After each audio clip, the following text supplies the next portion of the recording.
Hola, ¿qué tal? En este capítulo vamos a estar hablando sobre los mixins, que es una característica que tenemos con Sass y que nos permite reutilizar también más código. Entonces vamos a verla. Para ello yo aquí voy a utilizar lo que es el artículo que ya habíamos utilizado anteriormente. El archivo es el index.html y esta es la estructura. Simplemente lo hago, para reutilizarlo, no tener que escribir un nuevo archivo, pero bueno, tú lo puedes hacer si quieres. Entonces lo que vamos a estar haciendo ahora es que para mostrarte qué son los mixins, te lo tengo que mostrar escribiendo uno para que lo puedas ver. Entonces vamos a crear un nuevo archivo al cual le vamos a poner mixins.sass y dentro vamos a escribir nuestro primer mixin. Entonces vamos a ponerlo con @mixin de esta forma y vamos a ponerle algún nombre. Supongamos que el mixin que queremos hacer a continuación es que queremos que nuestro fondo de nuestra página web tenga un color y el artículo tenga otro. Entonces vamos a ver cómo podríamos hacerle para declararlos de una forma diferente. Entonces vamos a ponerle, supongamos, colores a nuestro mixin y vamos a poner entre paréntesis lo que serían dos variables. Por ejemplo, a la primera de ellas le voy a poner fondo, que será, digamos, el fondo de nuestro sitio. Voy a poner una coma para escribir la siguiente. Puedes poner cuantas variables quieras. En este caso voy a poner solo una. Vamos a poner dos, perdón. Y a la siguiente le voy a poner artículo, de esta forma. Entonces, este es nuestro mixin y seguramente te estás diciendo, bueno, ¿de qué sirve? Bueno, el mixin lo que nos permite es recibir valores para después procesarlos dentro. Si tú usas programación en cualquier lenguaje, esto lo puedes ver como si fuera una función. Si nunca has programado, no te preocupes, vamos a acabar este ejemplo. Supongamos que tenemos este mixin y queremos que el body de nuestra página tenga el color de fondo que teníamos aquí. Bueno, pues simplemente vamos a ponerle fondo. Después queremos que lo que era nuestro artículo, nuestra clase artículo, también tenga un fondo, pero con este fondo. Pues entonces simplemente lo vamos a poner de esta forma. Y ya está, este es nuestro mixin. ¿De qué nos sirve? Bueno, si guardo mi archivo, me voy aquí y voy a compilar. Para ello tengo lo que era mi anterior archivo de mixins. Voy a presionar Control C para parar el trabajo en lotes, para que deje de revisar mis otros archivos. Voy a dar que sí. Y vamos a decirle, por cierto, con CLS borras lo que es tu consola. Y lo que voy a hacer ahora es que quiero decirle, quiero que me ejecutes mi comando de Sass, pero ahora quiero que me edites el archivo que era el de mixins.sass. Quiero que me lo conviertas en mixins.css. Entonces doy enter, ahí está funcionando correctamente. Entonces si yo guardo y aquí actualizo, no pasa nada, absolutamente nada. Primero que nada porque este mixin, esta función no se está ejecutando todavía. Lo que tenemos que hacer es llamarla. Entonces para ello simplemente nos vamos a ir aquí y vamos a ponerle @include y el nombre del mixin que era colores. Y después vamos a ponerle los valores. Supongamos qué color de fondo queremos que tenga el body, que era este aquí. ¿Qué color de fondo? Que sería la primera variable. Bueno, pues la primera variable vamos a decirle, supongamos que tengo un color FF8 y 3 ceros, que es un color naranja. Después voy a poner coma para poner el siguiente valor, que era el de artículo, y vamos a decirle qué color queremos que tenga el fondo del artículo. Pues vamos a ponerle de momento un color blanco. Entonces, si yo guardo y actualizo aquí, ahí está, mi página web ya está funcionando. Y lo único que he hecho es eso. Y seguramente te estás diciendo, bueno, ¿para qué yo quiero hacer esto? ¿Qué no hubiera sido mejor si yo simplemente lo hago de esta forma? Si le pongo aquí los colores directamente. Pues la verdad es que sí, pero yo lo estoy haciendo simplemente para mostrarte un ejemplo. Entonces, porque hay más formas de trabajar con mixin. Simplemente quiero que lo conozcas.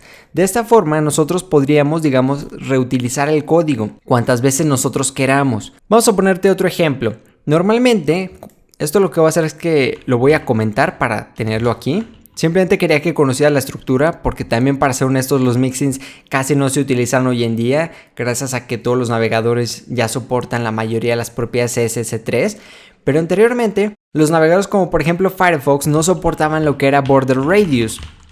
Si por ejemplo nosotros le poníamos 5 píxeles, esto no lo soportaba Firefox. Nosotros lo que teníamos que hacer era agregar lo que eran unos prefijos, que era básicamente la propiedad, que era border radius, igual con su valor de, por ejemplo, 5 píxeles, pero poniéndole al inicio lo que era este prefijo.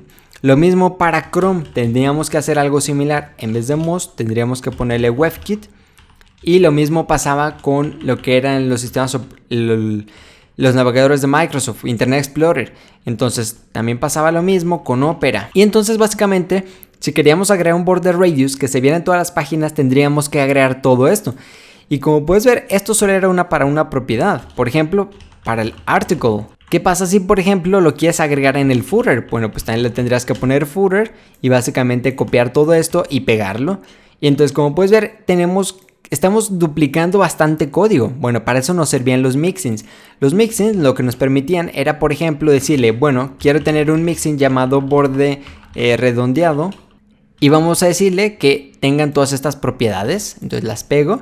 Y aquí dentro de los paréntesis vamos a decirle que reciba un valor. Por ejemplo, vamos a ponerle píxeles. Y entonces el valor que nosotros recibamos lo vamos a poner aquí en cada uno de estos valores. Y entonces, por ejemplo, en el article ya no tendríamos que poner todo esto. Simplemente ponemos borde redondeado, que era el nombre de nuestro mixin, y cuántos píxeles queríamos que tuviera. Supongamos vamos a ponerle 5 píxeles. Y lo mismo para el footer. En vez de tener todo este código, simplemente tendríamos que poner nuestro mixin de esta forma. Y entonces si yo guardaba, ya quedaba. Con Sass podemos hacer esto. De hecho, si yo abro mi archivo de mixins.css, bueno, aquí tengo un problema, por eso es que me aparece todo este comentario. Tenemos que solucionarlo. Claro, es que aquí tenemos que ponerle al inicio lo que era @include, esto que no se nos olvide. Entonces si guardo, ahí está, ya no tenemos nuestro comentario en el código CSS. Y como puedes ver, el article ya tiene todo nuestro código de esta forma. Ya tiene los prefijos y en el footer también ya tenemos todos los prefijos de esta forma. La verdad es que está genial. Y este mixin nos sirve para eso, para reutilizar todo este código. Y aquí podemos pasar diferentes valores. Por ejemplo, en el footer le podemos haber dicho que tenga 15 píxeles. Si yo guardo en mi archivo de CSS, ahí está, todo mi footer, todos y cada uno de los valores tienen 15 píxeles. De eso es que me sirven los mixins. Y bueno, se pueden hacer muchas cosas. Hoy en día no se utilizan a menos de que hagas cosas muy específicas. Por ejemplo, he visto varias personas que hacen frameworks, que básicamente son rejillas tipo Bootstrap, que bueno, ya lo vamos a ver. Entonces son cosas realmente muy avanzadas, que solo los utilizas para escribir código CSS una vez, supongamos. Pero bueno, no te quiero enrollar mucho, simplemente quiero que conozcas la estructura, cómo se escriben, que se escribe de esta forma, y poniendo el @include. Y bueno, antes de acabar te quiero mostrar otra cosa más, hablando de los mixin. Tienes aquí en la página de Sass, que tienes en los recursos del video, una página con las funciones que nosotros tenemos. Entonces, estas son funciones que tú puedes utilizar de cosas que con CSS no podías hacer, pero con Sass sí. Entonces, la verdad es que está genial. Aquí la tienes bastante funciones, te pueden servir. Y lo único que tienes que hacer es coger alguna. Por ejemplo, hay una que a mí la verdad me gusta muchísimo, que es esta de RGBA. Porque normalmente con CSS, de hecho lo voy a poner aquí en mi archivo de CSS para mostrarte el ejemplo. Por ejemplo, si estamos trabajando aquí en el footer, si le queremos poner un fondo con transparencia, tenemos que ponerle background, RGBA y ponerle el valor en decimal. Por ejemplo, 255, 255, otra vez, y ponerle cuánto queríamos de transparencia. Estos 255 era el color blanco. Bueno, pues con Sass ya no tenemos que sabernos este valor. Con Sass ya solamente le podemos decir, supongamos, quiero que el color blanco tenga una transparencia. Esto aquí con CSS no funcionaría, pero con Sass sí lo podemos hacer. Entonces, con Sass yo me podría ir por aquí y, por ejemplo, todo este código ya lo voy a comentar. Aquí lo vas a tener en los recursos para que lo tengas. Entonces, con Sass yo podría acceder a lo que era el article, por ejemplo, y decirle quiero que tenga un fondo con el color RGBA y vamos a ponerle algún color, por ejemplo, naranja, que es el que me sé. FF8 y 3 ceros. Pongo una coma y la transparencia. Y si yo guardo en mi archivo de CSS, por cierto, aquí me dice que si quiero recargar el archivo, le voy a dar que sí. Como puedes ver en mi archivo de CSS ya me aparecen los valores decimales. Yo no me los tuve que aprender. Yo aquí simplemente le puse el valor hexadecimal, quiero una transparencia de 0.5 y ya está, aquí lo tienes, el valor decimal. Entonces la verdad es que está genial esta. Tú aquí tienes una lista completa de todas las funciones. Espero que te sirvan algunas. La verdad es que estoy seguro que no vas a utilizar ni dos de ellas porque realmente se utilizan muy poco.